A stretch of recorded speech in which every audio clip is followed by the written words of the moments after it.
Hello बच्चों, मैं मनोज पांडे, आपका अपना दोस्त, आपके अपने इस खूबसूरत और प्यारे से चैनल एमएस कोचिंग इंस्टीट्यूट में फिर से स्वागत करता हूं एक नए वीडियो के साथ।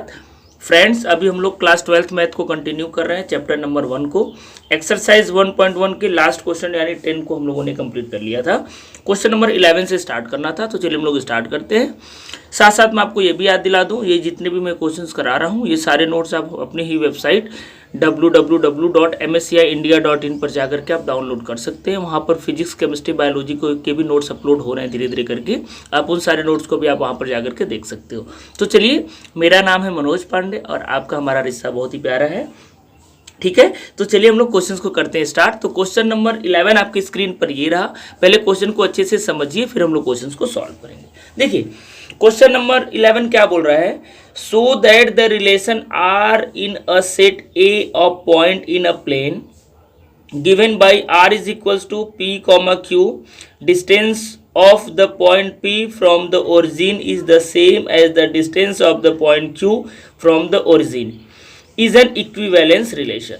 बाकी का बात हम लोग बाद में करेंगे। देखिए क्वेश्चन बहुत लंबा चौड़ा दिया है, लेकिन अगर आप क्वेश्चन की मीनिंग को अच्छे से समझ लें तो ये आपके लिए बहुत ही आसान क्वेश्चन है। देखिए हमारे पास एक कोई सेट ए है और सेट ए में क्या क्या एलिमेंट है, वो सारे पॉइंट्स हैं, जो सारे पॉइंट्स एक प्लेन में है। यानी एक कोई प्लेन है, उसमें बहुत सारे पॉइंट्स हैं और उसका कलेक्शन जो है वो ए है।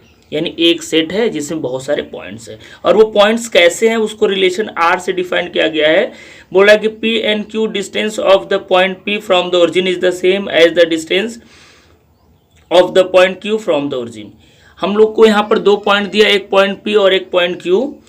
यानी सेट ए से ही दो पॉइंट लिया गया, एक पी और क्यू। वो बोला कि उन दोनों ही पॉइंट का डिस्टेंस जो ओरिजिन से है वो क्या है, सेम है, यानी बराबर दूरी पर है। तो हमको बताना है कि ये जो रिलेशन है ये इक्विवेलेंस रिलेशन है।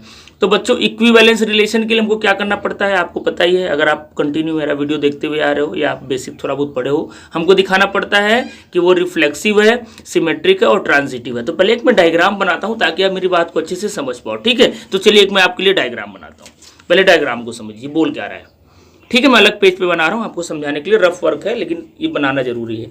सपोज करो कि ये हमारे पास एक प्लेन है, कोऑर्डिनेट के हिसाब से मैं आपको बना रहा हूँ, ठीक है, क्योंकि ओरिजिन वगैरह का बात कर रहा है। तो ये आपका ओरिजिन होगा भाई, अगर ये एक्स ओ एक्स डैश है और अगर ये वाई ओ वाई डैश है तो ये ओरिजिन हुआ। हम लोग दो पॉइंट्स ले लेते हैं, एक चलो पॉइंट ए पी ले लिया और एक क्यू ले लिया, जैसा ये बोल रहा है, एक पॉइंट पी और एक क्यू। इसका जो देखिए जो डिस्टेंस बोल रहा है वो ओ से ना वो सेम है, मतलब ये दोनों डिस्टेंस सेम है। तो हमको बताना है कि ये इक्विवेलेंस रिलेशन है। अब देखिए इक्विवेलेंस रिलेशन हम लोग को क्या क्या करना होता है। हाँ, सबसे पहले हम लोग प्रूव करते हैं कि रिफ्लेक्सिव है। तो रिफ्लेक्सिव के लिए क्या दिखाना पड़ता है कि जो ओपी है यानी खुद का खुद के साथ रिलेशन, यानी देखो ओपी का जो डिस्टेंस होगा, अगर ओपी का ओपी के साथ ही कंपेयर करेंगे तो भाई क्या हो जाएगा, अगर ओपी का ओपी के साथ कंपेयर करेंगे तो ओपी ओपी के बराबर हो जाएगा। मतलब क्लियर कट दिख रहा है क्या कि ये जो रिलेशन है वो रिफ्लेक्सिव है, यानी खुद का खुद के साथ रिलेशन है गिवन कंडीशन में। सेकेंड हमको प्रूव करना होता है सिमेट्रिक। देखिए तीनों बात को मैं डायग्राम से आपको समझा दे रहा हूँ, मैं फटाफट लिख दूंगा, आप फिर समझ जाओगे, ठीक ना।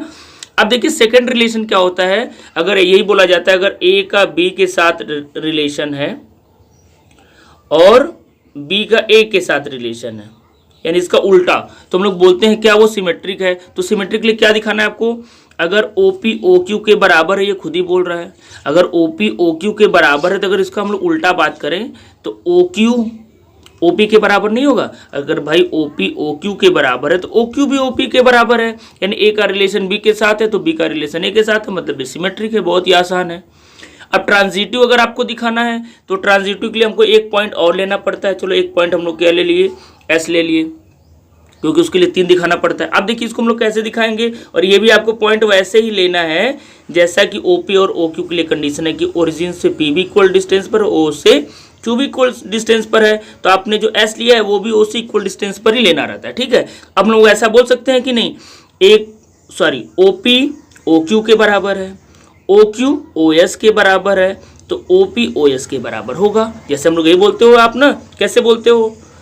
अब ट्रांजिटिव के लिए A का रिलेशन अगर B के साथ है और B का रिलेशन अगर C के साथ है, सॉरी R के साथ है, यानी BC का रिलेशन भी R के साथ है, A का B के साथ है और B का C के साथ है, तो A का भी C के साथ होना चाहिए, सॉरी ए का भी सी के साथ होना चाहिए, यानी ए बी से रिलेटेड है, बी सी से रिलेटेड है, तो ए बी सी से रिलेटेड होना चाहिए। तो यहाँ पर तो हम लोग दिखा दे रहे हैं ना भाई, ओ पी ओ क्यू के बराबर है, ओ क्यू ओ एस के बराबर है, तो ओ पी ओ एस के बराबर होगा, तो ये ट्रांजिटिव भी होगा। अब ये रिफ्लेक्सिव भी है, सिमेट्रिक भी है, ट्रांजिटिव भी है, then we can say that the given relation is equivalence relation.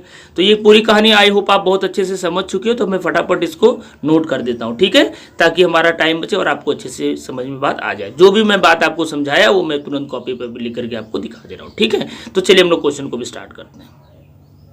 तो बच्चों ये सॉल्यूशन मैं लिख दिया हूँ ताकि हमारा टाइम बचे, वीडियो ज़्यादा लंबा ना हो। तो देखिए जो बात मैं आपको समझाया वही सारी बातें मैं यहाँ पर लिखा हूँ, ठीक है। देखिए क्या बोल रहा है, सबसे पहले तो मैं जो गिवन कंडीशन दिया था क्वेश्चन वो मैं नोट कर लिया हूँ। गिवन में क्या बोल रहा है कि ए जो है set of all points in a plane, यानी जितने भी पॉइंट्स है एक प्लेन में सबका सेट ए है, और एक रिलेशन आर हमारे पास डिफाइंड है जिसमें पी और क्यू क्या है, the distance of the point P from the origin is the same as the distance of the point Q from the origin. ये क्वेश्चन से नोट किया हुआ है, यानी पी और क्यू दो ऐसे पॉइंट्स को हमने लिया है जिसका डिस्टेंस ओरिजिन से सेंटर से सेम दूरी पर है, ठीक ना। अब देखिए जैसे कि मैं आपको बताया भाई पी का पी के साथ रिलेशन होगा, क्योंकि भाई ओपी के तो बराबर होगा ही ना। तो अगर पी का पी के साथ रिलेशन है तो हम लोग बोल सकते हैं कि क्या है, आर रिफ्लेक्सिव है, यानी जो गिवन रिलेशन है वो रिफ्लेक्सिव है। सिमेट्रिकली क्या होता है कि हमने दो पॉइंट लिया हुआ है, दो दिया भी है, हमने क्या माना है, let P Q element of R then Q, sorry यहाँ पर थोड़ा सा क्यू कॉमा पी रहेगा, Q comma P is also element of R. अरे भाई ओ पी ओ क्यू के बराबर है तो क्या ओ क्यू ओ पी के बराबर नहीं होगा, जैसे आपको मैं समझाया। तो आप बोल सकते हो ऐसा मैं क्यों लिख रहा हूँ, क्योंकि भाई पी और क्यू इक्वी डिस्टेंस है फ्रॉम द ओरिजिन, यानी ओरिजिन से बराबर दूरी पर है। तो आप बोल सकते हो कि भाई ए का बी के साथ रिलेशन है, बी का ए के साथ रिलेशन है, जैसा हम लोग वहां पर समझते थे। इसके हिसाब से आपको पी और क्यू लेकर के चलना है। तो ओपी का ओ क्यू के साथ रिलेशन है, ओ क्यू का ओपी के साथ रिलेशन है, then we can say that R is symmetric. तो हमारा ये सिमेट्रिक भी प्रूफ हो गया, ठीक है। अब चलिए हम लोग ट्रांजिटिव भी प्रूफ कर लेते हैं। तो देखिए रिफ्लेक्सिव हमारा हो चुका है, सिमेट्रिक हो चुका है, तो ट्रांजिटिव के लिए हम लोग क्या करना पड़ता है था, अभी एक पॉइंट और लेना पड़ेगा, जैसे कि मैं डायग्राम में आपको भी शो किया था। तो इसी बात को मैं लिखा हूँ, let P Q is element of R और क्यू एस एक हमने और लिया और क्यू के साथ रिलेशन दिखा दिया कि एस का है, तो Q S is also element of R. इसको हमने क्यों लिखा, क्योंकि हम लिख रहे हैं कि as distance P Q are same from the origin, P Q का डिस्टेंस ओरिजिन से सेम है, वैसे ही क्यू एस का भी और जो डिस्टेंस है वो क्या है, ओरिजिन से सेम है। तो अगर भाई पी का क्यू के साथ सेम है, क्यू का एस के साथ सेम है, तो क्या पी का एस के साथ डिस्टेंस सेम नहीं होगा। तो उसी बात को हमने लिखा है। देन हम लोग बोल सकते हैं P comma S is also element of R. भाई ए का रिलेशन बी के साथ हो गया, बी का सी के साथ हो गया, तो ए का सी के साथ हमने शो कर दिया। तो अब आप बोल सकते हो clearly, so R is transitive. अब देखिए आर आपका रिफ्लेक्सिव भी है, सिमेट्रिक भी है, ट्रांजिटिव भी है, then we can say that R is an equivalence relation. तो बच्चों इस तरीके से हम लोग इक्विवेलेंस रिलेशन को शो कर दिए। अब देखिए इसमें एक पार्ट और पूछ रहा है, तो चलिए नेक्स्ट पार्ट के बारे में भी अब हम लोग समझ लेते हैं, बात कर लेते हैं। देखिए नेक्स्ट पार्ट में क्या बोल रहा है, पहले आप समझिए बात को। Further, show that the set of all points related to the point P is not equals to 0, 0 is the circle passing through P with origin as a center। अब बोल रहा है कि अगर P जो P पॉइंट से अगर वो 0, 0 ना हो, यानी वो 0, 0 ना हो, यानी अगर P जो पॉइंट से अगर वो सेंटर पे ना हो, करने का मतलब है क्योंकि ओरिजिन का आपका कोऑर्डिनेट 0, होता है। तो उस कंडीशन में जितने भी पॉइंट्स उस प्लेन में अगर हम लोग उसको मिला दें तो एक सर्कल बनेगा। तो चलिए फिर से मैं डायग्राम के माध्यम से आपको इस बात को समझाता हूँ कि ये क्या बोल रहा है। तो देखिए बच्चों ये डायग्राम में भी आपके सामने बनाया था, इसको फिर से समझ लीजिए।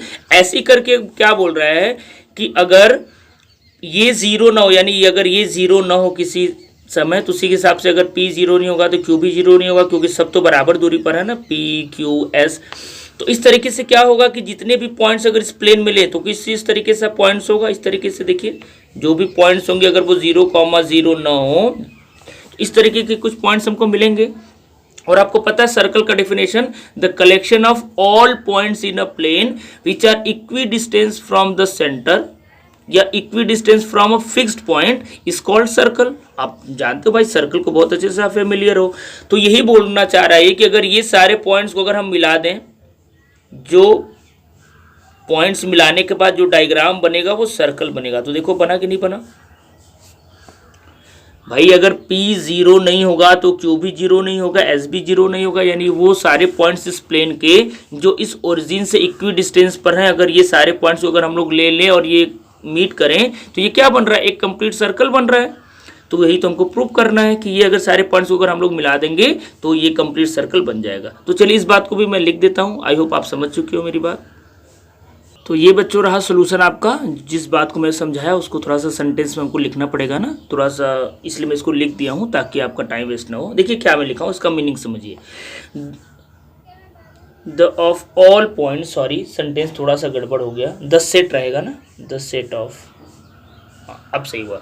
The set of all points related to P is not equals to 0, 0 will be those points whose distance from the origin is the same as the distance of the point P। जैसा कि मैं आपको समझाया कि वो सारे points वही होंगे, अगर वो 0, 0 नहीं है तो वो सारे वही पॉइंट होंगे जो उतनी ही डिस्टेंस पर होंगे जितने डिस्टेंस पर P है फ्रॉम द ओरिजिन, ठीक है। Hence this set of points forms a circle. अगर भाई P के बराबर दूरी पर सारे अगर हम लोग पॉइंट्स को लेंगे तो क्या बनेगा, एक सर्कल बनेगा with the centre as the origin, और उसका सेंटर क्या होगा, उस सर्कल का ओरिजिन सेंटर होगा। तो this circle passes through the point P।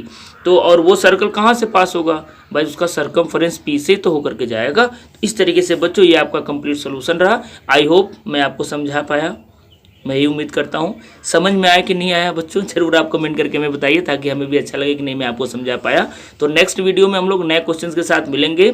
इसके पहले मैं आपसे एक रिक्वेस्ट जरूर करूँगा कि अगर आप पहली बार हमारे चैनल पर विजिट किए हैं, आप हमारे चैनल के बारे में नहीं जानते हैं, तो प्लीज़ चैनल को सब्सक्राइब करिए। प्लेलिस्ट में जाकर के जो जो सब्जेक्ट्स की वीडियोज़ अपलोड हो चुके हैं प्लीज़ आप उनको वॉच करिए और करिए, हमें बताइए कि हमारा वीडियो आपको कैसा लगता है। तो ठीक है, तो चलिए नेक्स्ट वीडियो में एक नए क्वेश्चन के साथ मिलेंगे, तब तक के लिए थैंक यू सो मच।